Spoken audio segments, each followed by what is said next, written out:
Erev Tov, ces paroles de Torah seront les Lui Nishmat, Yitzhak, les Lui Nishmat Eli Eliyahu ben Yitzhak ve'Esther, les Lui Nishmat Arlet Baya bat Rachel, et pour la réussite, Kol David ben Kamil, et Eliyahu ben Yamna. Cette semaine, on va comprendre dans la Torah plus que toujours qu'est-ce qui donne la particularité du Ham Israël. Ham Israël a eu une bracha depuis Yitzhak Avinu. Une bracha qui va être appropriée à une seule personne. On voit quelque chose avant, poser une question logique sur la paracha. Yitzhak a 2 enfants. Et Yitzhak, dorénavant, choisit un modèle très très compliqué dans lequel il va donner la bénédiction à un enfant, pas à 2. C'est ce qu'il a prévu. On est bien d'accord. On ne peut pas soupçonner Yitzhak de ne pas aimer Yaakov. Yaakov n'était pas un enfant qui a manqué de respect à son père. Peut-être il n'était pas sa tasse de thé, mais il aimait plus Esav, parce que Esav était plus dégourdi, mais quand même de quoi, de faire en sorte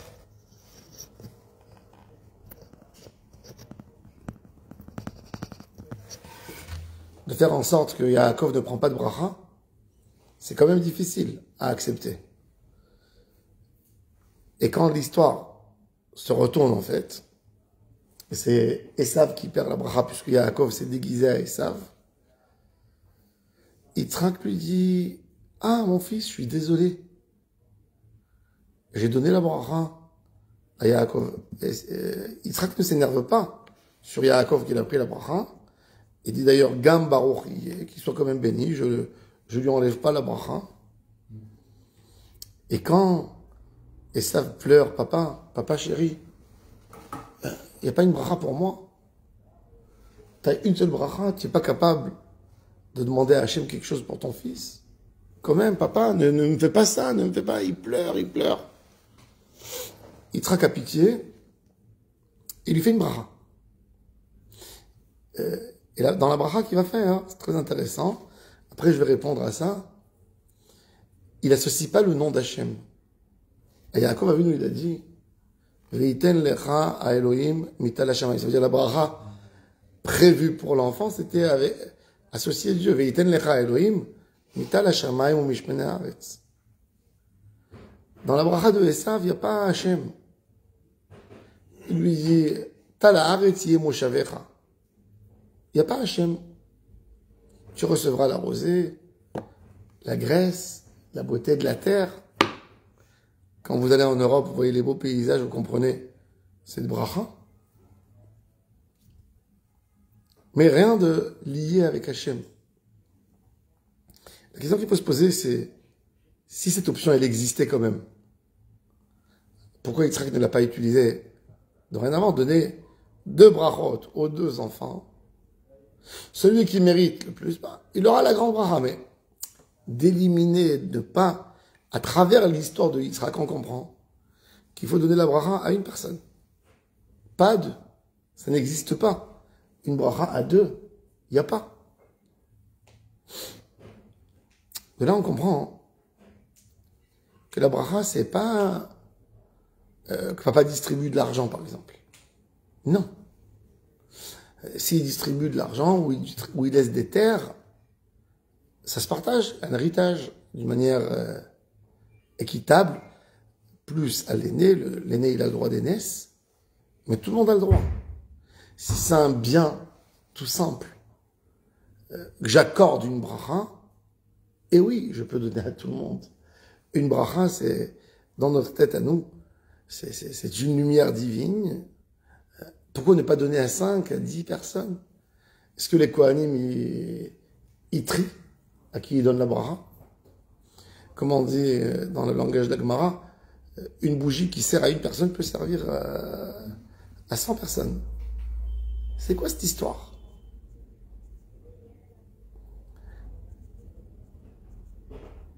Yitzhak nous montre quelque chose de beaucoup plus profond. Une bracha, c'est une capacité de diriger le monde. C'est pas ce que tu vas recevoir.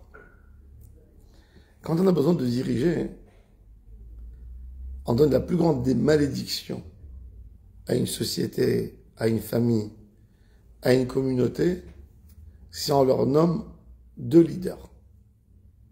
2 dirigeants, c'est le modèle qui tue un peuple, qui détruit une société, qui détruit une usine.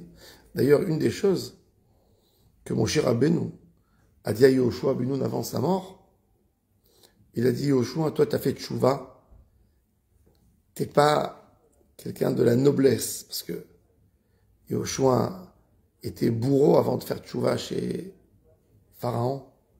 Yoshua a tué son papa, sans le savoir. Il a fait tchouva. Et c'était un homme que dans la vie de son père, de son rave, il s'est jamais manifesté. Il était éteint. Ça veut dire, il se montrait pas, il donnait tout l'espace à son rave. Il s'est jamais montré. Et on l'appelait Nahar Moshe, le serviteur de Moshe. Il avait même pas un nom, Yoshua. Ça veut dire, il n'avait pas un nom propre, comme qu'on appelle Yoshua. Comment il s'appelait? Nahar Moshe. Quand les hommes du Ham Israël, ils parlaient. Le chamage de Moshe Rabbeinu, je l'ai rencontré. Alors Moshe Rabbeinu lui dit, il va certainement y avoir des gens qui me connaissent, qui vont te dire que pour t'aider, ils sont prêts de mettre le joug, de diriger Ham Israël sur leurs épaules. Et tu auras peur de... Ben moi je te dis, frappe-leur dans la tête. Et c'est que toi qui diriges, il n'y a pas 2 qui dirigent. 2 qui dirigent, c'est un modèle catastrophe. Dabar echad lador velo shnaim. 1 qui dirige une génération et pas 2. Dabar echad lador.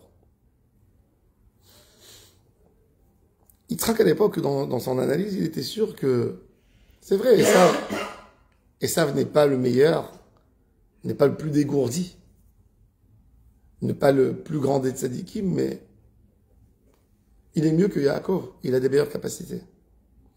Yaakov, c'est un Ishtam Yoshev Ohalim. Il est dans la tente. Il ne sait pas c'est quoi le ruse. Je ne peux pas lui donner les règnes d'un peuple, de diriger un peuple de Yaakov. Regarde Yaakov. Il va chez Lavan. Il se fait rouler, comme il dit lui-même.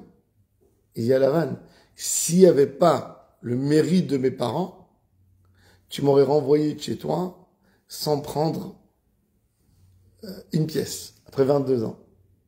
Loulé Eloé Avi Be'ezri, Chindam Shilachtani. Yitzhak savait tout ça. Yitzhak pensait que ça suffit, que ça lui a enlevé la capacité d'être un leader. Mais tout cela, leur boulot, c'était pas d'être des leaders. C'est après que... C'est de prendre des décisions. Où un Israël va habiter, par exemple. Où les descendants d'Abraham vont habiter. Il y a des exemples. Avec qui on fait des liens, avec qui, comment on se prépare. C'est pas forcément d'être un grand religieux. On avait des leaders dans le Ham Israël qui n'étaient pas religieux.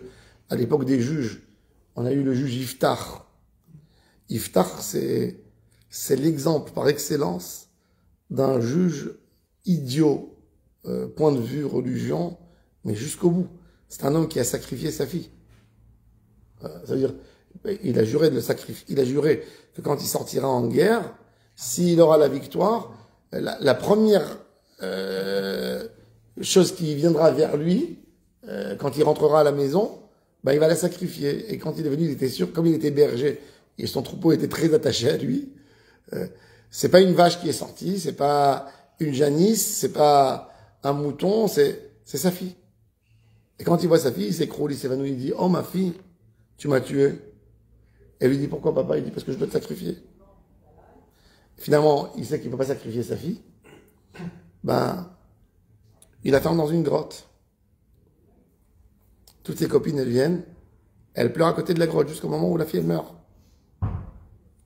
Une chose horrible. Et quand même, la Gemara, elle a une phrase qui dit Iftar Bedoro Kishmoe Bedoro. Quand il a dirigé le peuple pour amener des victoires, Hachem était avec lui. C'est-à-dire que des fois, même si la personne, point de vue religieux, il n'est pas un grand religieux, Hachem donne une sorte de pouvoir pour décider pour la nation. Même aujourd'hui, quand on a un gouvernement, nous avons le Ham Israël, et quand même, il est dans les mains de quelqu'un qui décide notre sort, n'est-ce pas? Qu'on veuille ou qu'on veuille pas, qu'on aime ou qu'on n'aime pas, qu'on soit d'accord ou qu'on soit pas d'accord. Aujourd'hui, le Premier ministre, le président de l'État, les 5 personnes, les 5 fonctionnaires d'État les plus importants en Israël, d'eux dépend le futur du Ham Israël pendant 40, 50, 60 ans, n'est-ce pas? Ils vont décider avec qui faire la guerre, avec qui faire la paix, les décisions, les budgets, etc. Le RAN, dans ses drachotes, il explique que dans ces moments-là, un leader perd son libre arbitre et il devient un bâton pour Hachem. Donc, Yitzhak se disait justement, cette bracha, il voyait ça comme bracha. Et il voulait la donner à Esav parce qu'il pensait, considérait que Esav était plus dégourdi que Yaakov. Quand il a vu que Yaakov Avinu a récupéré lui par Hachem, il a compris qu'en fait, dans son histoire, il s'est trompé. Et que Hachem a fait, et c'est pour ça qu'il n'était pas en colère contre Yaakov. C'est pas que Yaakov lui a pris quelque chose. C'est pas que Yaakov l'a roulé. C'est qu'en fin de compte, il a compris que Yaakov était bien dégourdi. Que Yaakov savait gérer une catastrophe. Et c'est pour ça qu'il a rajouté la phrase de Gambarouchier. Il était hyper content. Que Yaakov a vu, non, a pris tout. Il était très content.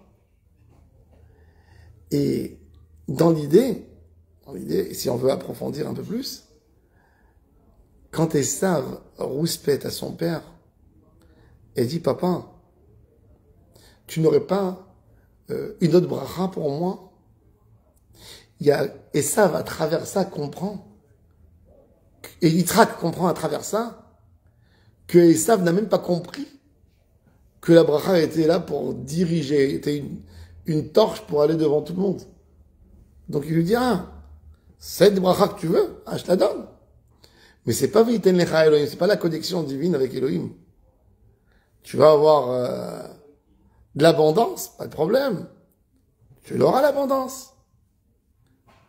Et c'est pour ça qu'il lui donne une bracha. Mais la bracha, c'est diriger, donner la pêche au monde. Le Rav Kook, dans Perek Kaf Aleph de Orot Israël au Triato, on peut comprendre avec cette introduction ce qu'il dit. Birkat Israël היסודית היא תוספת הדעת העליונה שבה נטוע שורש הדעה המיוחדה לישראל המרוממה מכל לשון. La bracha du Ham Israël. On va donner au Ham Israël une bracha. Ham Israël, c'est un peuple béni. Béni en quoi? Pourquoi Ham Israël ont de l'argent? Les Juifs ont de l'argent. Plus que les autres peuples. Il n'y a rien à faire. Vous allez dans n'importe quel pays du monde, le niveau socio-économique des Juifs est toujours plus élevé. Que ce soit aux États-Unis, en France, au Maroc, au Yémen, partout. En Russie, partout. C'est ce qui a toujours créé la haine contre les Juifs. On était sûr qu'ils étaient là pour profiter de la société, du public. Mais en tous les cas, c'est une réalité. Il n'y a personne qui contredit cette réalité. Tous les sondages le montrent, clair et net. Aux États-Unis, on le voit, c'est flagrant. C'est 3 fois plus que la norme. En Europe, pareil. 1,5 fois en moyenne. Et même quand vous avez des gens religieux, qu'en fait, ils travaillent moins puisqu'ils ont des congés dans la semaine, les vacances. Ils ont le samedi, vendredi après-midi. Rajoute les fêtes. Quand tu les vois rouler sur des voitures, tu vois tout de suite. Tu vois, sans donner des exemples, on ne sait pas quel antisémite va voir ce film, mais... D'accord? C'est une réalité. Il n'y a rien à faire contre cette réalité. C'est comme si Hachem nous dit, vous avez un rôle. J'ai pas envie que vous soyez embêtés pour courir acheter votre baguette. Vous avez beaucoup de choses à faire pour le Ham Israël. Occupez-vous des grandes choses. Je vous enlève ce souci d'une petite parnassa. Vous avez des choses à faire. Et il dit, parce que la Birkat Israël, cette bracha, elle va en même temps avec la Névoa. Les seuls de toutes les nations. On a eu dans les nations des prophètes, mais très rares. Ça veut dire que ce n'étaient pas des prophètes qui ont donné une continuité. Dans le Ham Israël, le Rambam, ce qu'il a écrit de magnifique, le Rambam, c'est que le Rambam, au début de son livre Mishneh Torah, il a mentionné 40 générations. Depuis Moshe Rabbeinu jusqu'à Ravashi, qui est l'auteur du Talmud. Génération après génération.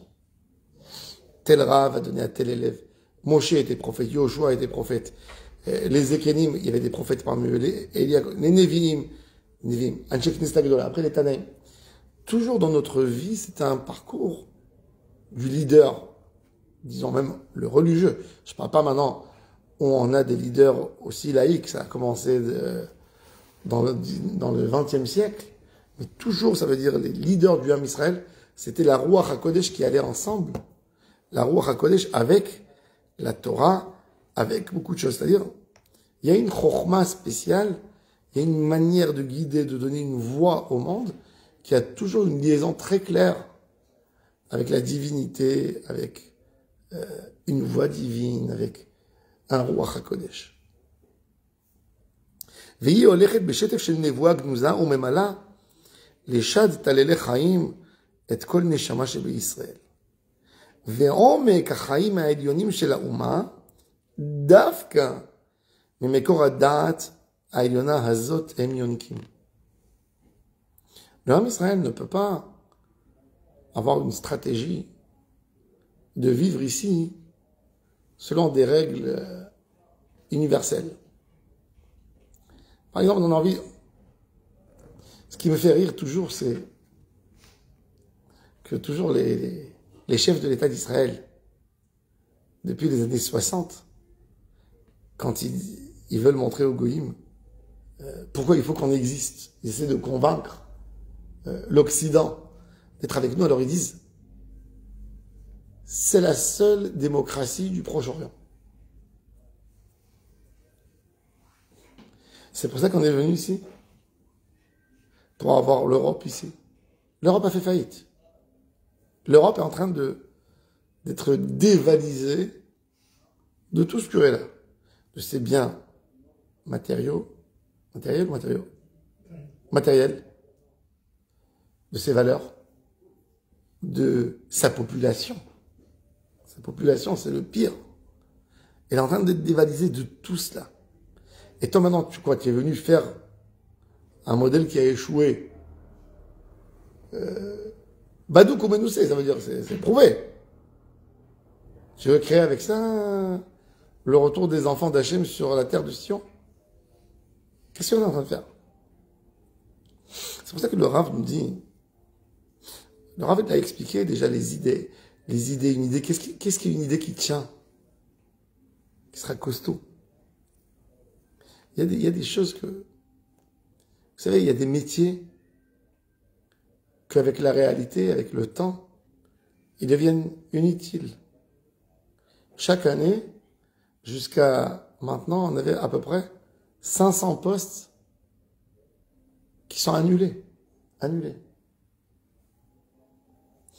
Dans combien de temps, à mon avis, peut-être 5-10 ans, il n'y aura plus de femmes de ménage dans le monde.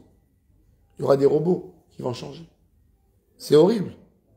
Parce qu'il va y avoir des millions de personnes qui vont perdre leur pain. Quand il y a eu les grosses chaînes qui se sont mises dans la chaussure, ben les cordonniers ont disparu du monde. Dans notre enfance, on a pu encore voir des cordonniers. Aujourd'hui, si vous voyez un cordonnier, il faut aller prendre une photo à côté, un selfie, et dire j'étais à côté d'un cordonnier quand même.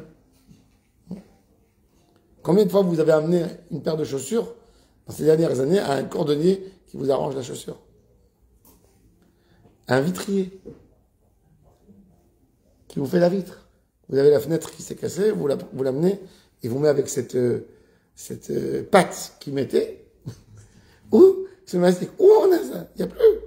Il y a tellement des métiers. Donc chaque année, il y a 500 métiers qui sont éliminés, du monde, éliminés.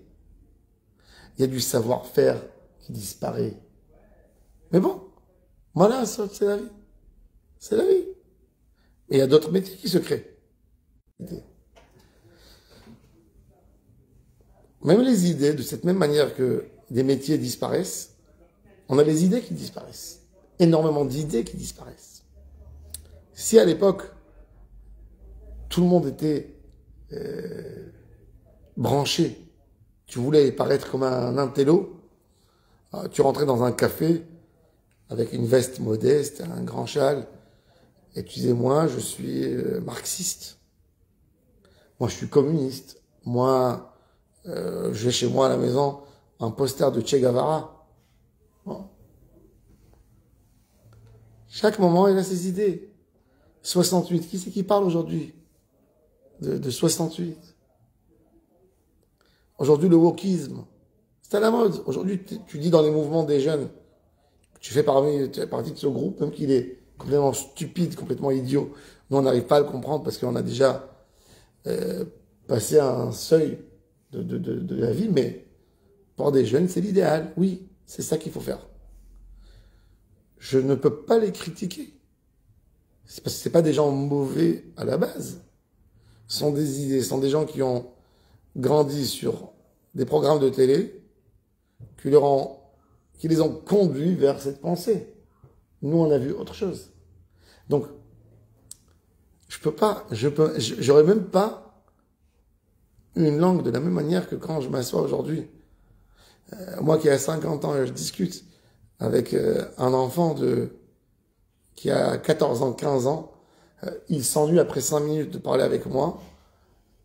Et moi, je trouve que je suis en train de raconter des histoires.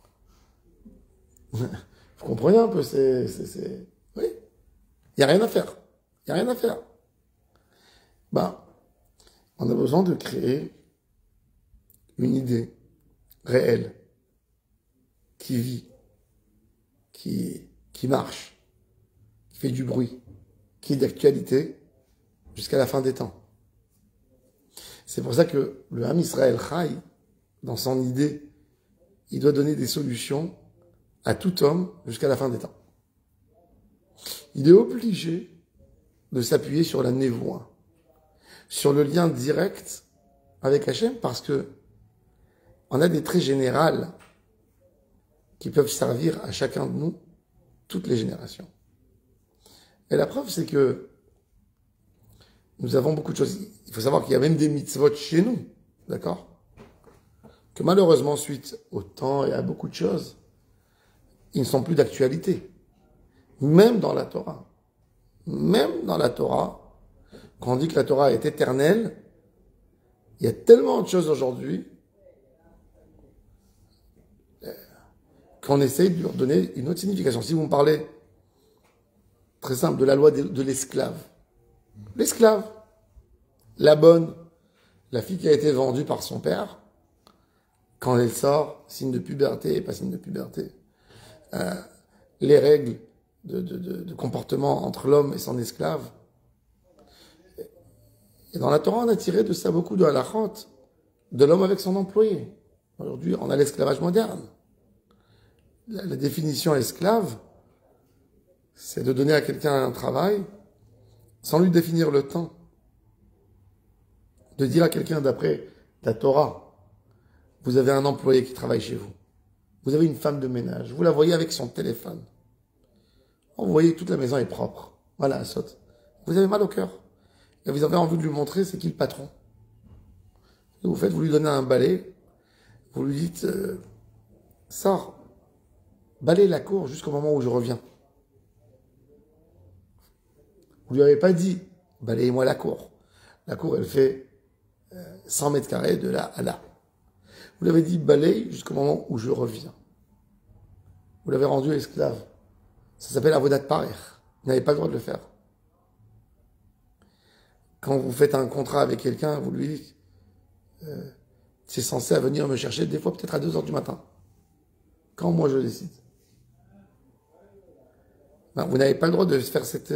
si vous lui avez pas laissé un moment libre pour lui, il y a 2 heures par exemple dans la journée où je ne peux pas t'appeler, si vous n'avez pas fait ça, vous avez transgressé un interdit de la Torah, lotir debo befarer.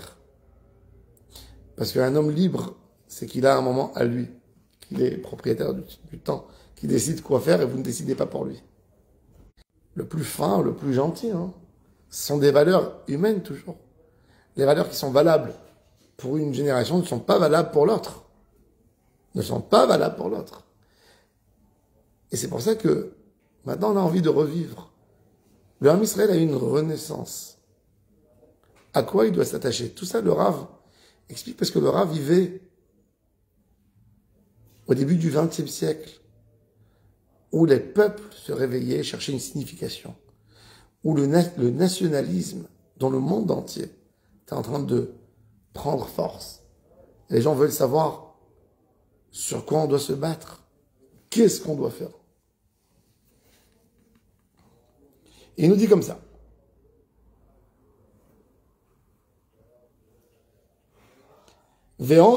קווי הדעת חודרים ממקור האומה הכללי בכל דורותיה ומתפשטים ברז הידיעה העיקרית השרויה בכל אחד ואחד מישראל שבשבילה חיו ודורותיו את החיים הישראלים בכללם ובפרטם כל אחד ואחד לפי מעלתו. Le Rav explique qu'un juif dans sa vie, même s'il n'a pas amené la Géoula, il ne l'a pas amené. On peut voir la génération de nos parents. On peut être ingrat, petit, de dire, nous c'est les grands. C'est nous la génération de la Géoula. Nos parents, qu'est-ce qu'ils ont fait? Ils n'ont pas bâti, ils n'ont pas fait des grandes choses. Eh bien le Rav dit que quand un juif, il vit bien en Torah, en mitzvot, même si Beth Amikdash n'a pas été construit dans sa vie, mais il a transmis ses valeurs à son fils pour pouvoir, lui, bâtir le Beth Amikdash. Le comportement de nos parents, qui sont restés juifs, qui se sont battus pour être juifs, ils auraient pu passer. Je voudrais rentrer. Ils n'ont pas fait. Avec beaucoup de fierté, beaucoup de pogroms qui étaient là, mais ils sont pas montés en Israël, ceux-là. Mais grâce à eux, nous sommes montés, nous. Grâce à eux, nous sommes là.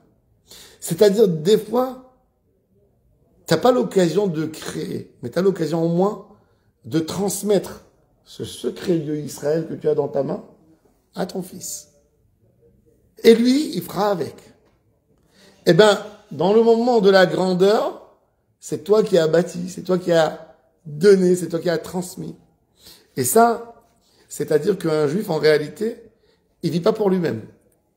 Dans toute sa présence, dans toute sa merveille, il vit pour l'autre. Il vit pour l'autre. C'est pour ça que, quand vous voyez des fois des histoires de communautés juives, avec des histoires incroyables, où les parents ne savaient pas vraiment ce qu'il fallait faire, mais ils étaient là pour dire aux enfants, nous allons vous transmettre. D'accord? Quand nous, on rigole, quand j'étais enfant, il y avait la cassette du CDR. Et il disait, ici on tourne la cassette. C'était le disque. Ici on tourne, on change de disque pour le CDR. Et les pauvres personnes qui sont venus, ils ont quitté le Maghreb, le Maroc, l'Algérie, la Tunisie, tout jeunes, ils sont venus, ils savaient ni lire ni écrire en hébreu. Le Seder, une fois dans l'année, ils avaient la Haggadah de Pessah, il fallait la lire avec la cassette. Et sur la table, ils avaient le patiphone ou le truc avec la Haggadah. Et quelqu'un d'aujourd'hui peut être choqué de ça. Mais en même temps, c'était des transmetteurs. Les petits-enfants de ceux-là aujourd'hui, c'est des érudits en Torah. C'est des gens qui vont à la synagogue 3 fois par jour. C'est des gens qui portent une kippa sur la tête, qui ont les tzitzit et qui ont tout l'orgueil et toute la fierté. Et vous pensez que ces gens, ils n'ont pas une part là-dedans? Parce que si ce père, ce grand-père qui ne connaissait rien dans sa vie, il aurait dit, mais je sais que c'est tellement ridicule ce que je suis en train de faire. C'est même pas la peine de le faire. Ben, il aurait coupé cette transmission. Et ça, c'est la force d'un transmetteur, même s'il n'a rien fait. Parce qu'un juif, il ne vit pas que pour lui. C'est pour ça que dans les Kriyat Shema, qui est quoi? La base du judaïsme, Shema Israël, aimer Hachem, servir Hachem, ne pas faire de la avodah zara, d'accord? Faire un tzitzit, voir Hachem de partout, bon, je vous rappelais d'Hachem. Qu'est-ce qu'il y a là-bas? Veshinantam levanecha vedibartabam. Transmettre aux enfants, c'est pas rien que pour l'étude de la Torah. Ça devient un transmetteur. Ça veut dire, et une part, et ça, c'est l'idée de Kol Israël Arevin Zelazé. Cette part d'association qu'on a un vis-à-vis de l'autre, de responsabilité, que le message soit transmis aux générations qui viennent. C'est ce qu'il dit le Rav. Kol echad ve'echad lefi ma'alato. Il y a un grand transmetteur. Il y a un petit transmetteur. Il y a un tout petit transmetteur. Kol netivot ha'etzot v'machashavot le'anagatam shel Israël b'inyanei ha'chayim, ha'olam, ha'kedusha, ha'emuna, ha'mada, ha'ruach, ha'zman, ha'tadirut, mishifat zu ha'da'a ha'elyona hem ba'im. Le rapport à la vie. C'est quoi kedusha? C'est quoi emuna? C'est des choses que le Rav dit que, en réalité, c'est des choses qui sont données au cœur. Quand on parle de Kedusha, soit Kadosh, est-ce qu'on peut te dire combien Kadosh tu dois être? Il y a un barème, il y a un niveau. Sois confiant à Hachem. Ça a une limite, ça... Non. Est-ce que je peux te dire combien il faut avancer? Le juif. Les valeurs juives, elles sont là même dans la manière comment tu vas te comporter. Par exemple, tu vas en Israël. Dans Israël, il y a beaucoup, on a beaucoup de montagnes en Israël. Jérusalem, c'est de la montagne. Tzfat, c'est de la montagne. Le Shomron, Yehuda, c'est de la montagne. Il y a beaucoup de montagnes, beaucoup de collines. Et vous avez des escaliers. Et toujours dans les côtés des escaliers, en Israël, vous allez trouver, il y a l'escalier, puis il y a des pierres, des dalles posées pour pouvoir faire descendre les poussettes, les hagalotes. Ce que vous n'allez pas voir dans aucun pays. Ça n'existe pas. Parce que Israël, c'est un pays d'enfants. C'est un pays où l'enfant, il a une place. Ça montre exactement plus que tous les pays, c'est quoi l'importance que je donne à l'avenir. Notre vie, la vie du juif, beaucoup de fois, elle dépend de ça. Le juif qui ne soit pas religieux, la plus grande valeur, la plus grande fierté d'un juif, c'est le diplôme que son fils va recevoir. Parce que quelque part, il montre à ses gènes, à son ADN, j'ai fait ce que toutes les générations me demandaient de faire, de continuer. J'ai offert à mon peuple un médecin, j'ai offert à mon peuple un scientifique, j'ai offert à mon peuple un connaisseur, j'ai offert. Et ça c'est l'idée. C'est-à-dire, ça c'est la Yiddishema, mais ce qu'on dit, c'est la maman juive, celle qui est là pour donner, pour que ça continue. Zman, le temps. Comment le juif il considère le temps? Comment il regarde la notion du temps? Est-ce qu'on vit dans ce monde parce qu'on est né? Parce que non, on vit une vie. On a besoin d'une vie, de vivre une vraie vie. c'est quoi notre politique?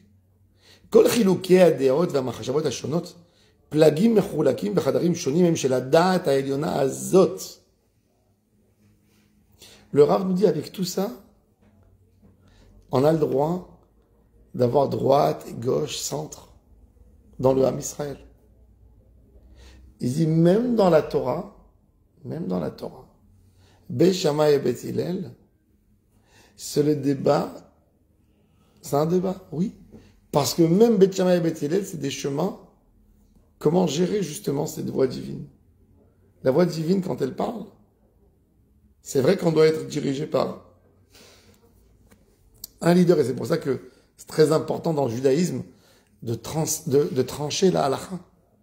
C'est pour ça que le Sanhedrin, il faisait 71 membres pour trancher, pour ne pas... Le Rambam dit que le plus grand oubli de la Torah, c'est Beit Shammai et Beit Hillel.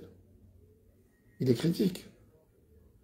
Il dit jusqu'à Beit Shammai et Beit Hillel, il y a un débat, ça monte au Bédine régional. S'il ne sait pas, à la fin, il monte à Jérusalem, et on se met à 71. Et on tranche, et depuis ce moment, il y a une halakha. Il n'y en a pas deux. Tu peux enseigner les arguments, mais tu n'as pas le droit d'enseigner la halakha autrement. Et un rave qui va enseigner, il s'appelle Zaken Mamri, il est lapidé. Il y a une halakha, mais dans le débat est ouvert. Comme le rave il mentionne, il dit comme, écoutez,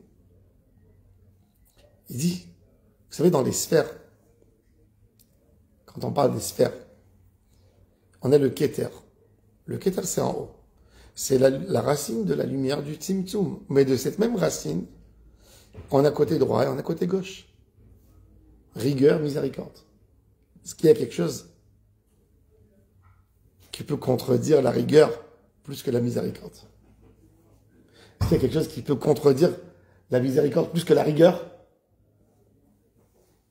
Miséricordieux ou rigoureux, c'est une différence monstre. Mais les deux, ils sortent du même Tzimtzum. Ça veut dire qu'on a le droit au débat. Mais il ne faut pas oublier que tout vient de cette même lumière. Et ici, le Zohar, qui nous dit qu'il y a 999 parts dans la Torah, 499 et demi du côté droite, 499 et demi du côté gauche. Et tout cela, c'est le Rosh à Elohim. Et il dit, et là, il y a la bracha de Venatati Shalom Ba'aretz. La droite et la gauche, c'est pas fait pour diriger, c'est fait pour diriger d'une manière. Mais le débat, il est censé raffiner l'idée. Quand moi j'ai quelqu'un, j'ai envie d'étudier d'une manière raffinée, qu'est-ce que je fais? Je prends quelqu'un qui va me contredire à n'importe quelle chose que je vais dire, qui va m'obliger à enseigner mieux, que je vais stresser avant de dire mon message, parce que il va me dire c'est faux ce que tu es en train de dire. Donc j'ai besoin toujours d'avoir ces deux voies. Mais en réalité, imaginez-vous qu'on aurait eu en Israël que la droite, parti politique droite. On aurait été tellement fiers de nous-mêmes et vouloir mettre en ordre le nationalisme qu'on aurait tué nous-mêmes. Contre les Romains, il y avait 3 extrêmes droites à Jérusalem qui se sont tués entre eux. Ça, c'est la haine gratuite, jusqu'au moment où ils amenaient le malheur sur le Ham Israël. Ils étaient tous de droite. Il n'y avait pas de gauche.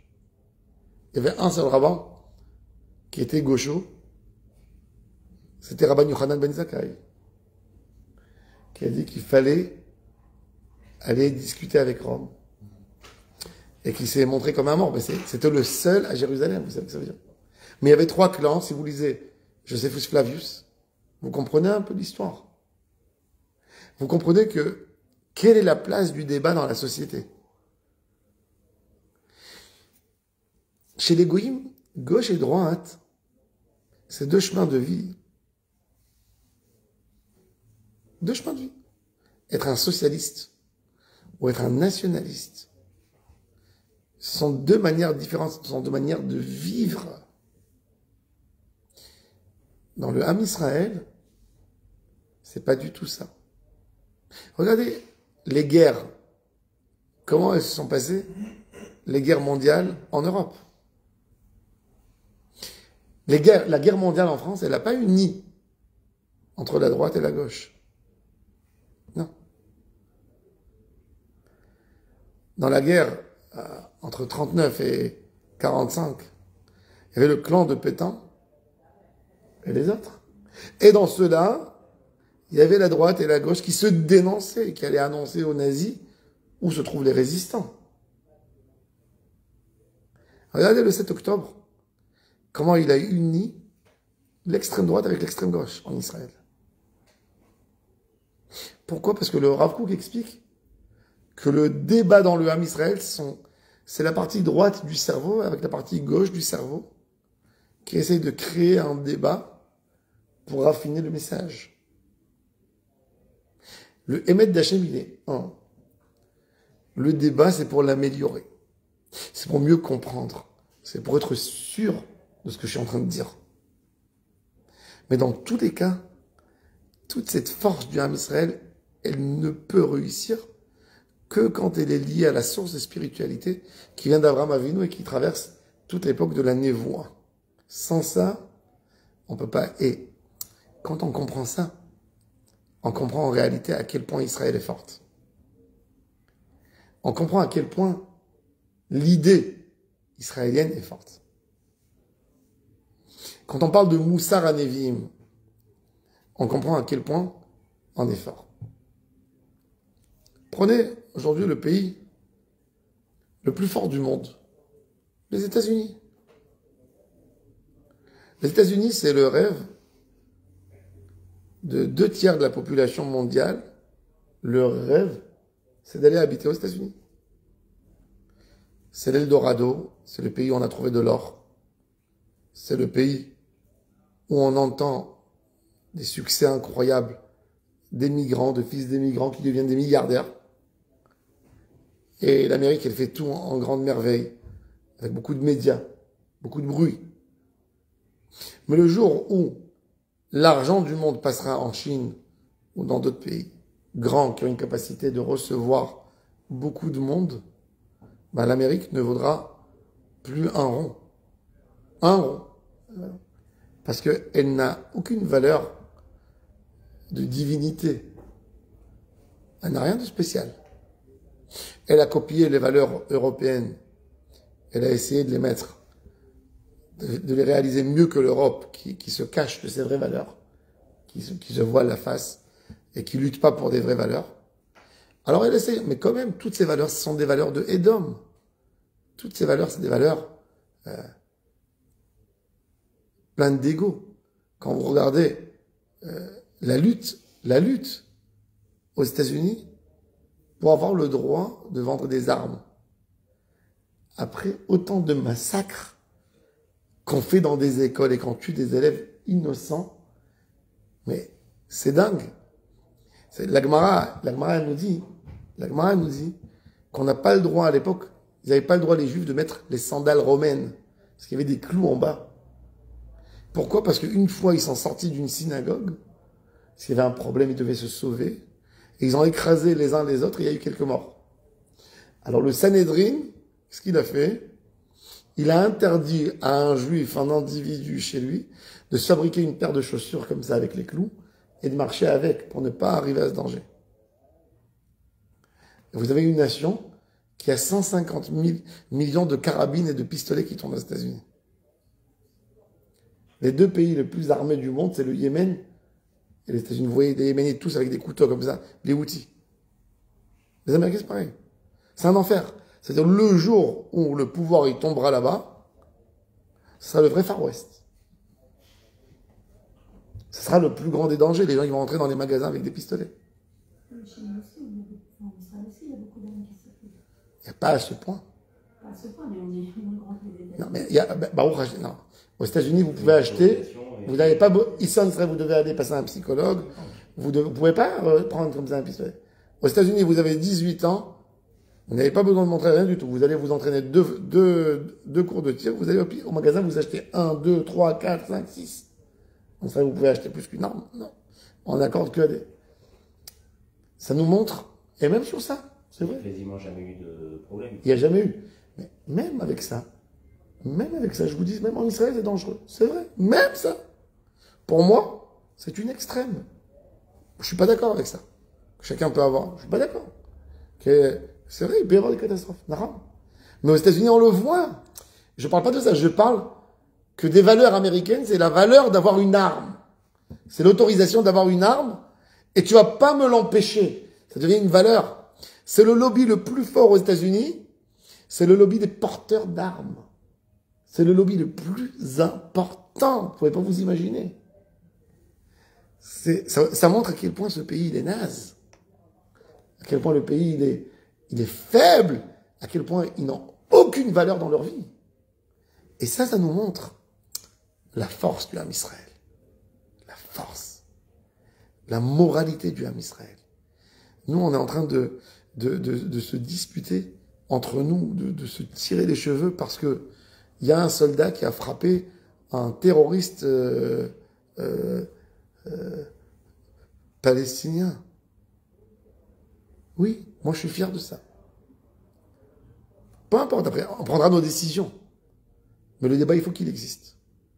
Il faut qu'on comprenne à quel point nous sommes là pour crier justice, à quel point appliquer la justice. Et ça, c'est le Ham Israël. On n'a pas dit que la décision, elle doit être comme ça. Mais le cri doit exister.